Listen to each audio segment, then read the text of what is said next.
Right news on India. আমার ভাইয়ের রক্তে রাঙানো মহান 21শে ফেব্রুয়ারি আমি কি ভুলিতে পারি?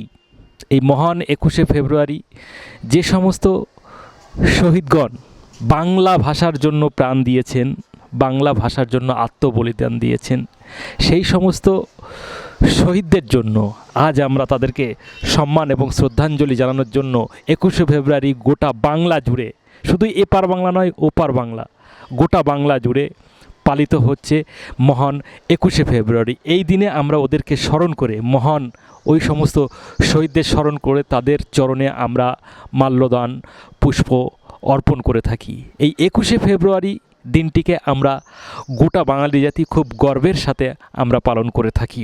এই 21শে ফেব্রুয়ারির দিনটি গোটা বাঙালির কাছে একটা গর্বের, একটা অহংকারের।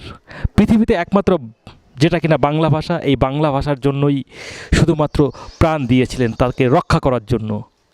এই ইতিহাস আর কোনো দেশের বা কোনো ভাষার জন্য নেই, শুধুমাত্র এই বাংলা ভাষার জন্য, যে ভাষার জন্য আমরা গর্ব বোধ করি, যে ভাষা আমাদেরকে জন্ম দিয়েছে রবীন্দ্রনাথকে, নেতাজি সুভাষচন্দ্র বোসকে, কাজী নজরুল ইসলামকে, সুকুমার রায়, এছাড়া প্রচুর মনীষী রয়েছেন যাদের জন্ম দিয়েছে এই বাংলা থেকে। এই বাংলা ভাষার জন্য আমরা গর্ববোধ করি। তাই এই 21শে ফেব্রুয়ারি যে বাংলা ভাষাকে রক্ষা করবার জন্য সালাম, বরকত, রফিক যারা আত্মবলিদান দিয়েছে তাদেরকে আমরা ধন্যবাদ, নমস্কার এবং প্রণাম জানাচ্ছি।